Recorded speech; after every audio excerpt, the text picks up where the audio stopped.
Hello friend, good morning. आज हम एक नए वीडियो के साथ आए हैं।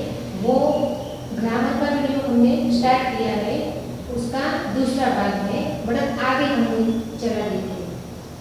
देखो, अब हम यहाँ से 10th के लिए जो ग्रामर सिखा रहे हैं वो एक वीडियो तो पूरा नहीं होगा। मैंने अगले वीडियो में मतलब आगे की वीडियो में एक एग्जाम्पल देके अलग अलग तरीके से आपको डेफिनेशन बता के वो समझाने की कोशिश की। उसके आगे हम समझेंगे। पहले की वीडियो में मैंने क्या बताया था तो उसको याद कर ले। सबसे पहले तो हमारे कक्षा 10 से ग्रामर में सबसे पहला चैप्टर है पद परिचय। अब पद परिचय में मैंने नेक्स्ट वीडियो में एग्जांपल देके जो सिखाया था उसे थोड़ा याद कर दे। इसके बाद आगे हम जाएंगे तो आपको समझ में आएगा अच्छी तरह से। देखो, यहाँ व्याकरण में पार्ट 1 है पद परिचय। पद परिचय में हमने देखा था, सबसे पहले पद को देखा था। मैंने आपको यहाँ बोर्ड में समझाया था पद किसे कहते हैं कि जैसे कि कोई शब्द अपने स्वतंत्र वाक्य में प्रयुक्त प्रत्येक सार्थक शब्द, हम कोई सेंटेंस बोलते हैं तो उसमें जो कोई प्रत्येक सार्थक शब्द पद कहलाता है, अलग अलग अलग। और जो उन शब्दों को एक ही सेंटेंस में रख दे तो वो पूरा पद बन जाता है। सबसे पहले देखिए कि स्टार्टिंग से मैं बताऊं कि हमारे क ख ग जैसे जो वर्ण है उन वर्णों से हम शब्द बना लेंगे। जैसे कि रा ल वो शब्द बन गया, और र ह और ल उसको पक्का वाली जोड़ के हमने जो वर्ण लेकर जो शब्द बनाया राहुल, तो वो शब्द बन गया। अब राहुल जयपुर में रहता है तो राहुल जयपुर और रहता है, 3 शब्द को एक पद में रख दिया तो वो पद बन गया। वो सब मैंने आगे बताया था। पद देखो, राहुल जयपुर में रहता है, तो ये सब अलग अलग शब्दों को हमने मिला के जो पद बनाया वो एक पूरा पद, इसे बोलेंगे पद। और इसके आगे हमें क्या सीखना है? पद परिचय। तो पद परिचय किसे बोलेंगे कि जो अलग अलग शब्द पद में मिलते हैं उन हर एक शब्द का व्याकरणिक जो अलग अलग परिचय देते हैं उसे बोलते हैं पद परिचय। जैसे कि मैंने बताया था कि राहुल जयपुर में रहता है, तो राहुल एक नाम है। हमने एक संज्ञा के बारे में देखा था, आगे सीखना बाकी है। तो संज्ञा में व्यक्तिवाचक, राहुल एक व्यक्ति है, वो पुल्लिंग है, एक ही है इसलिए व्यक्तिवाचक संज्ञा। लिंग में क्या आएगा कि वो पुरुष है, लड़का है इसलिए उसे पुल्लिंग में रखेंगे। वो राहुल अकेला है इसलिए उसे एकवचन में रखेंगे। ऐसा परिचय हमने दिया। अब उसकी डेफिनेशन क्लियर कर ले कि वाक्य में जो शब्द होते हैं उसे पद कहते हैं। वाक्य में जो शब्द होते हैं उसे पद कहते हैं। उन पदों का व्याकरणिक परिचय पद परिचय कहलाता है। हर एक वाक्य का अलग अलग तरीके से परिचय दे, उसमें सब लिख ले, संज्ञा विशेषण सर्वनाम वो सब देखे। इसके बाद लिंग वचन कारक ये सब बता दे, उसे बोलेंगे पद परिचय। यहाँ तक हमने देखा था। अब हम आगे क्या देखने वाले हैं? अलग अलग तरीके से मैंने आपको बताया था। एक कारक के बारे में हम सीखेंगे, इसके बाद संज्ञा से आगे हम सर्वनाम पे जाएंगे। तो यहाँ हम देखेंगे कि कारक के वाक्य में प्रयुक्त संज्ञा या सर्वनाम। संज्ञा जैसे कि व्यक्तिवाचक, जातिवाचक, भाववाचक, द्रव्यवाचक। तो वाक्य में प्रयुक्त संज्ञा या सर्वनाम शब्दों के साथ क्रिया का संबंध कारक कहलाता है। जो क्रिया करते हैं, चलता, लिखना, फिरना, गाना, गाता है, चलता है, फिरता है, लिखता है, बजाता है, वो सब क्रिया है। तो ये क्रिया का जो संबंध संज्ञा और सर्वनाम के साथ बनता है, संज्ञा और सर्वनाम के साथ ये क्रिया का जो संबंध बनता है वो कारक कहलाता है। वाक्य में प्रयुक्त संज्ञा या सर्वनाम, जैसे मैं एक एग्जांपल लेके बताऊं कि राहुल जयपुर में रहता है, पहले भी हमने सीखा था। यहाँ पे राहुल जयपुर में रहता है, वो अलग अलग शब्द है, एक पद बनाया, अव्यवहारिक परिचय अलग अलग। तो यहाँ हम क्या सीख रहे हैं? कारक। तो वाक्य में प्रयुक्त संज्ञा, तो ये क्या है? इसकी संज्ञा क्या बनेगी? व्यक्तिवाचक संज्ञा। जयपुर की क्या बनेगी? व्यक्तिवाचक, क्योंकि जयपुर शहर का होता तो जाति में आ जाएगा। अलग अलग शहरों और यहाँ पे एक शहर का नाम है, इसलिए उसे भी व्यक्तिवाचक संज्ञा में रखेंगे। और सर्वनाम, नाम के बदले जो बनाया जाता है उसे सर्वनाम बोलते हैं। कि राहुल जयपुर में रहता है, इसके बदले हम ऐसा बोले कि वो जयपुर में रहते हैं, तो वो तो पता नहीं हमें किसका नाम है, इसलिए सर्वनाम। तो ऐसे शब्दों को, ऐसे जो शब्द होते हैं उन शब्दों को क्रिया का संबंध, क्रिया के साथ जो संबंध होता है उसे हम कहते हैं कारक। अब एक एग्जांपल ले रहे हम कि जैसे राम ने डंडे से घोड़े को पीटा, राम ने डंडे से घोड़े को पीटा। तो यहाँ पे दूसरा एग्जांपल एक है, सीता कलम से लिखती है। कारक यानी जो जिससे हम काम करते हैं वो कारक। तो यहाँ पे हमने एग्जांपल लिखा है कि राम ने डंडे से घोड़े को पीटा। अब ये जो पद है उसमें मैंने ने, से और का, को, ये तीन शब्दों के नीचे अंडरलाइन की है। और रीता कलम से लिखती है, रीता कलम से लिखती है, तो यहाँ मैंने से के नीचे अंडरलाइन की है।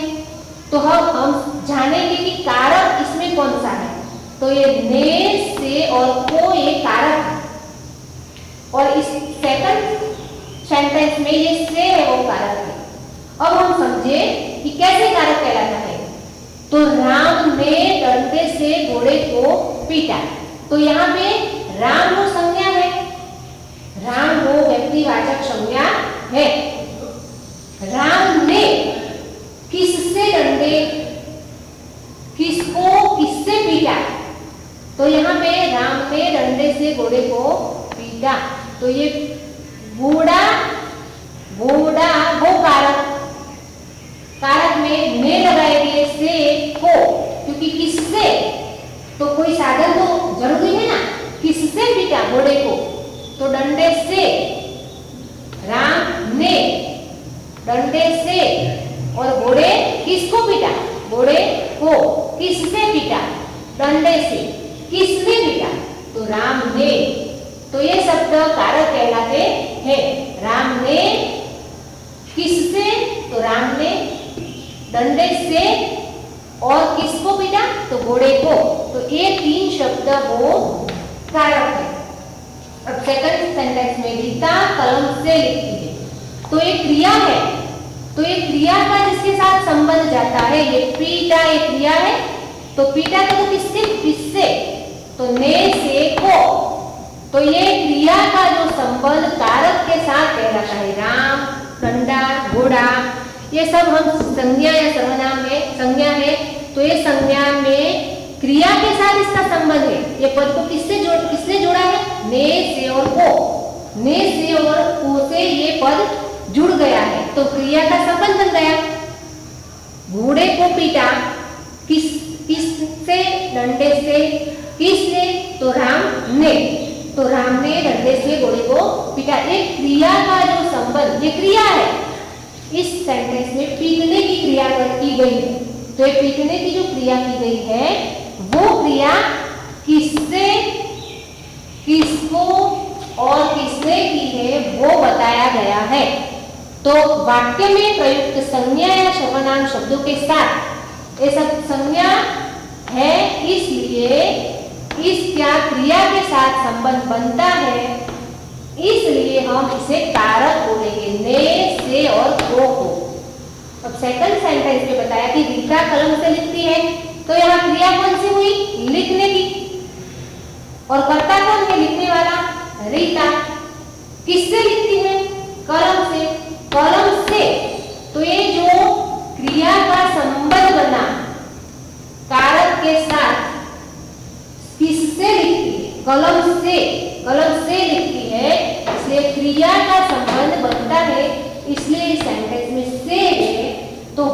उसे कारक में रखेंगे।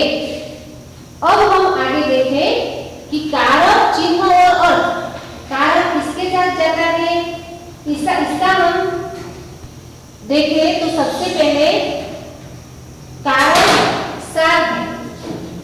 कर्ता, कर्म, करण, संप्रदान, अपादान, संबंध, अधिकरण और संबोधन। सबसे पहला कारक हमारा है कर्ता। सेकंड है कर्म, करण यानी कि साधन, संप्रदान, अपादान, संबंध, 7 में अधिकरण आएगा और लास्ट है संबोधन। और इसके लिए कौन से चिन्ह का प्रयोग होता है, तो कर्ता है। सबसे पहले देखें कि रीता कलम से लिखती है, तो इस सेंटेंस में कर्ता रीता है। इस सेंटेंस में कर्ता राम है, तो यहाँ ने कर्ता हमेशा क्रिया का करने वाला होता है। जो काम करता है उसे करनार बोलते हैं, काम करने वाला। तो यहाँ राम ने इस सेंटेंस में पीटने की बात बताई गई है, तो ये क्रिया कौन करता है, राम करता है। तो इसके लिए कौन से चिन्ह का प्रयोग होगा, ने चिन्ह का, क्योंकि ये काम करने वाला कर्ता कौन है, राम है। तो इस सेंटेंस में कर्ता राम बनेंगे, चिन्ह ने और काम करने वाला, पीटने का काम करने वाले राम है। ऐसे कोई भी क्रिया करने वाले का नाम होता है, वह कहता है तो वह सर्वनाम आया, बट सर्वनाम के लिए हम सर्वनाम को हम कर्ता में डालेंगे, क्योंकि हमें पता नहीं, बट उस नाम की जगह वह, उस, वे, लेकिन वो खेलता तो है ना, तो खेलने के साथ क्रिया के साथ उनका संबंध बन गया, इसलिए कर्ता राम ने, काम करने वाला राम है। सेकंड बताया गया है कि कर्म यानी कि जिस पर काम का प्रभाव पड़े, को जिस पर काम का प्रभाव पड़े उसे बोलेंगे कर्म। तो यहाँ राम ने डंडे से, किससे क्रिया होती है, डंडे से क्रिया होती है यहाँ पे, तो कोई ये कर्म हो गया। सेकंड ये कर्ता, ये कर्म, डंडे से घोड़ा, घोड़े को, तो ये घोड़ा है, घोड़े को पीटा, तो ये कर्म बन गया। जिस पर काम का प्रभाव पड़ता है, घोड़े पर काम का प्रभाव पड़ता है, किसको पीटा गया है, घोड़े को पीटा गया है, इसलिए जिस पर काम का प्रभाव पड़े वो कर्म है। करण यानी कि साधन, कोई भी क्रिया करने के लिए साधन, चाहे हम खेलते हैं तो हम हाथ या पैरों से खेलते हैं, कोई ऐसी गेम है जो आंखों से, कानों से की जाती है, मुंह से की जाती है, पैरों से की जाती है, पूरी बॉडी से क्रिकेट खेला जा सकता है। तो वैसे हम जो क्रिया करते हैं उसके लिए कोई ना कोई साधन, जैसे कि लिखना है तो पेन से लिखते हैं, पढ़ना है तो बुक से पढ़ते हैं, कोई भी काम करते हैं तो उसके लिए करण यानी कि साधन की जरूरत अवेलेबल होता है, तो उसके लिए बोलेंगे करण यानी कि साधन। तो यहाँ पे जो राम ने डंडे से घोड़े को पीटा, तो कर्म डंडा है, करण यानी कि इस सेंटेंस में घोड़े को किससे पीटा गया है, किस, राम ने हाथ से तो नहीं मारा, डंडे से मारा है, इसलिए इस सेंटेंस में डंडा वो करण बन गया। तीसरा कारण डंडा है, तो करण उसे बोलेंगे करण यानी कि जो काम करते हैं, जो क्रिया हम करते हैं उसके लिए कोई करण यानी कि कोई साधन का उपयोग करते हैं। पेन या कोई ऐसा, बच्चे गेंद से खेलते हैं तो गेंद वो करण बन गया यानी कि जो साधन। हम पेन से लिखते तो पेन को साधन बन गया। हम चम्मच से खाते तो चम्मच हमारे लिए खाने का साधन बन गया। तो ये करण यानी कि जिसके लिए, जिससे हम क्रिया करते हैं। तो यहाँ घोड़े को पीटने की बात बताई कि तो पीटा किससे, किस करण से, कौन से साधन से, तो डंडा। इस सेंटेंस में जो डंडे से, तो यहाँ पे करण के साथ चिन्ह से लगा दिया। देखो आपने, राम ने डंडे से घोड़े को पीटा, तो ये राम कर्ता बन गए। कर्म कौन सा, कौन सा क्या कर्म किया, घोड़े को पीटने का कर्म किया है यहाँ पे। और करण किससे पीटा गया है, यहाँ चिन्ह है से, और तो यहाँ पे डंडा आया तो वो साधन बन गया करण। थर्ड कारक है से। तो यहाँ पे करण यानी कि राम ने डंडे से, यानी कि जो डंडा लेकर राम घोड़े को पीटते हैं तो वो उसका साधन है। करण काम करने के लिए जो उपयोजन का प्रयोग करते हैं उसे करण बोलते हैं। कोई भी काम करे, कोई भी क्रिया करे, हम चलने पैरों से चलते हैं तो पैर हमारे लिए पैरों से, तो करण। आंखों से देखते हैं तो आंख करण बन गई हमारे लिए। इसी तरह एक करण से, जिसके द्वारा कर्ता काम करता है, जिसके द्वारा कर्ता काम करता है वो बन गया करण। चौथा है संप्रदान, यानी कि को, के लिए, जिसके लिए क्रिया की जाए। मैं इसके लिए पढ़ता हूं, यानी कि मैं बच्चों को पढ़ाने के लिए पढ़ती हूँ। तो संप्रदान, इसमें आदान प्रदान की जो बात होती है उसे संप्रदान बोलते हैं। इसके लिए मैं काम करती हूँ, पढ़ने के लिए जाती हूँ, मैं स्कूल में पढ़ने के लिए जाती हूँ। तो यहाँ संप्रदान हो गया के लिए, जिसके लिए क्रिया की जाए तो वो बोलेंगे संप्रदान। अब इसके आगे है उपादान। उपादान संप्रदान यानी आदान प्रदान, इसके लिए काम करना, उसके लिए खाना, उसके लिए पीना। मैं भूख के लिए खाती हूँ, भूख लगती है इसके लिए खाते हैं हम, तो ये आदान प्रदान की बात हो गई। इसके बाद आगे का जो कारक है पांचवा, वो है उपादान, यानी किसी से अलग पढ़ने की बात है, जहां से वो उपादान से अलग होना, छूटे पड़ना, तो वो अलग होने की बात जहां पे की जाती है, जिससे अलगाव, दूरी, तो वो उसे बोलेंगे उपादान, यानी कि पांचवा।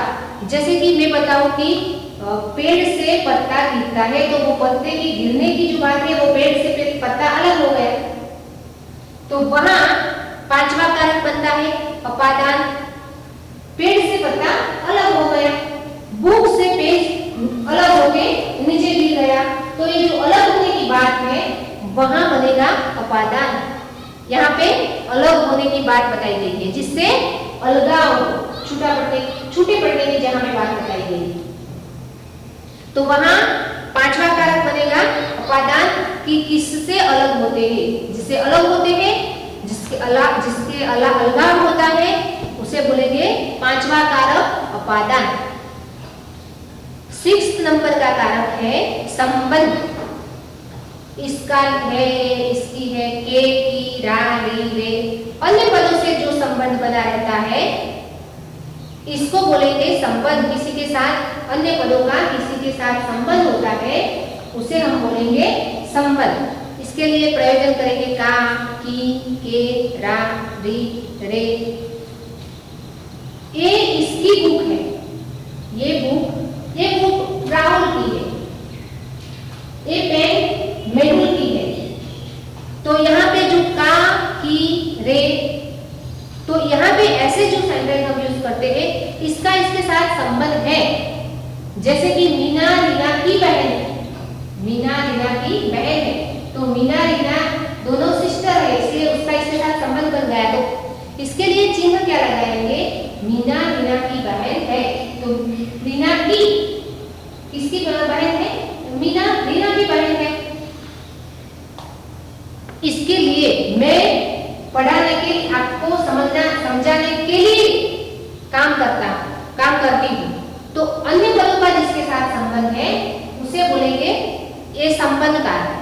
6 नंबर का जो कारक है वो संबंध है, का, की, के, रा, री, रे, अन्य पदों से इसका संबंध बनता है उसे बोलेंगे संबंध कारक। रीता कलम से लिखती, तो ये हुई करण यानी कि साधन वाली बात, और यहाँ पे संबंध वाली बात है तो इसमें का, की, रा, री, रे ऐसे सेंटेंस, क्योंकि जिसका किसके साथ संबंध है उसे बोलेंगे संबंध कारक। अब अधिकरण, तो मैं, पर, जैसे कि हमने यहाँ पे देखा कि राहुल जयपुर में रहता है, किसी में रहने की बात है, किसमें जाने की बात है, तो यहाँ पे में तो वो बनेगा में और वो अधिकरण यानी सप्तमी कारक बनता है यहाँ पे में। और क्रिया का जो आधार बनता है, तो राहुल का रहने का आधार कहाँ में है, तो राहुल का रहने का आधार जयपुर में है, तो राहुल जयपुर में रहता है, हम अहमदाबाद में रहते हैं, तो ये में और ऐसे जो शब्द का प्रयोजन होता है वहां पे हम सप्तमी का प्रयोजन करते हैं, सप्तमी कारक का उल्लेख करते हैं। में और क्रिया का आधार रहता है, किसी न किसी क्रिया का आधार रहता है। आम के पेड़ पे आम है, तो उसके पेड़ पर आधार है उसका, इसलिए वो आधार है। क्रिया का क्या आधार है, इसलिए वो अधिकरण कहलाता है। में और ऐसे शब्द हम चिन्ह पे लगाएंगे और इसका अर्थ बनाए तो क्रिया का आधार बनता है, इसलिए उसे बोलेंगे अधिकरण कारक, सातवां कारक। अब लास्ट है संबोधन है, अरे, वाह, किसी को पुकारने की बात है, बुलाने की बात है, तो वैसे जहां पे संबोधन करते हैं तो यहाँ पे बनेगा संबोधन कारक। हे राम, ये क्या हो गया, तो यहाँ पे हम हे राम यानी कि राम को पुकारते हे, तो यहाँ पे राम जो शब्द है तो यहाँ परमेश्वर की बात कही गई कि हम राम को पुकारते कि भगवान क्या हो गए है, तो यहाँ चिन्ह लगाएंगे। अरे, ये आपने क्या कर दिया, तो अरे, तो ये भी हम संबोधन के लिए इसको बोलते हैं अरे, तो ये सब संबोधन है, किसी को पुकारने की बात है, बुलाने की बात है। यहाँ पे हम जो प्रयोजन करते हैं वो है संबोधन। तो यहाँ पे हमने आज देखा कि सबसे पहले तो हम ये पद परिचय हमारा टॉपिक चल रहा है, तो पद परिचय में डेफिनेशन बताई, एग्जाम्पल देके, बहुत सारे एग्जाम्पल आगे भी दिए थे मैंने कि जैसे कि मेरा नाम राहुल है, मैं जयपुर में रहता हूँ, मैं आदर्श विद्यालय में पढ़ता हूँ, मुझे खेलना बहुत पसंद है। ये मैंने राहुल ने जो अपना परिचय दिया वो सब शब्द होते हैं, वाक्य में शब्द होते हैं और उन्हीं पद वो अलग अलग होते हैं, उन्हीं सभी पदों का जो व्याकरणिक परिचय देते हैं हम उसे बोलते हैं पद परिचय।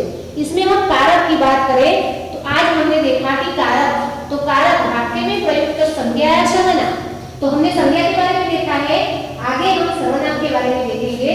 तो संज्ञा में हमने जातिवाचक, व्यक्तिवाचक, भाववाचक ये सब संज्ञा सीखी है, उसमें आगे हम लगाएंगे लिंग, वचन, ये सब देखेंगे तो पूरा पद परिचय व्याकरणिक भाषा में मिल जाएगा। और कारक, तो कारक में हमने आज देखा कि वाक्य में प्रयुक्त संज्ञा या सर्वनाम शब्दों क्रिया के साथ, जैसे मैंने बताया कि चलना, फिरना, घूमना, गाना, पीना, बजाना, वो सब क्रिया। तो एक क्रिया के साथ संज्ञा या सर्वनाम का जो संबंध बना रहता है, तो ये हमने सेंटेंस से देखा कि राम ने डंडे से घोड़े को पीटा, तो ये कारक बना।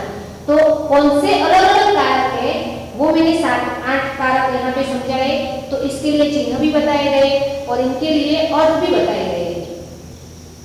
तो हम ये पूरा पद परिचय का लेक्चर खत्म हो जाए, इसके बाद में इसका पूरा आपको एक्सरसाइज पहले मैं आपको एक पीडीएफ भेजूंगी, आप लिख देंगे।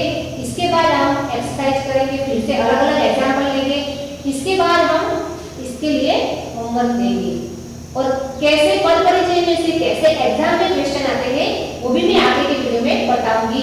तो यहाँ पे हमने कारक के बारे में सब कुछ जान लिया है कि कारक 5 प्रकार के होते हैं, कर्ता, कर्म, करण, संप्रदान, अपादान, संबंध, अधिकरण, संबोधन।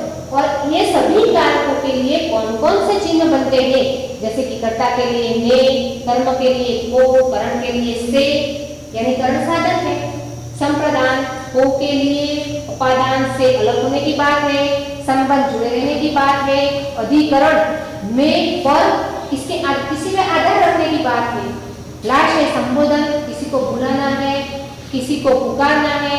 तो इसके लिए मैंने अर्थ भी बता दिए हैं कि काम करने वाला कर्ता होता है, जिस पर काम किया जाए वो कर्म होता है, जिससे काम करते हैं वो करण यानी कि साधन बनता है, जिसके लिए क्रिया की जाए वो बनता है संप्रदान, जिससे अलगाव या छूटे पड़ने की बात है, अलग होने की बात है, वो बनता है पंचवाक। कर्म वो है अपादान। अन्य पदों से संबंध, तो संबंध की बात बताई गई है। क्रिया का आधार, किसी को पुकारने की बात। तो यहाँ पे हमने आज कारक के बारे में वीडियो देखा और हमारा पद परिचय अभी आगे की वीडियो में भी सीखने वाले हैं हम। अभी बाकी है सर्वनाम के बारे में, विशेषण के बारे में सीखेंगे। पूरा पद परिचय हो जाएगा। इसके बाद मैं आपको एक नोट्स दे दूंगी, आप लिख लेंगे। उसके बाद हम मैं होमवर्क भी दूंगी, आप अलग से वो लिख लेना और समझ में ना आए तो मुझे कमेंट बॉक्स में बता देना।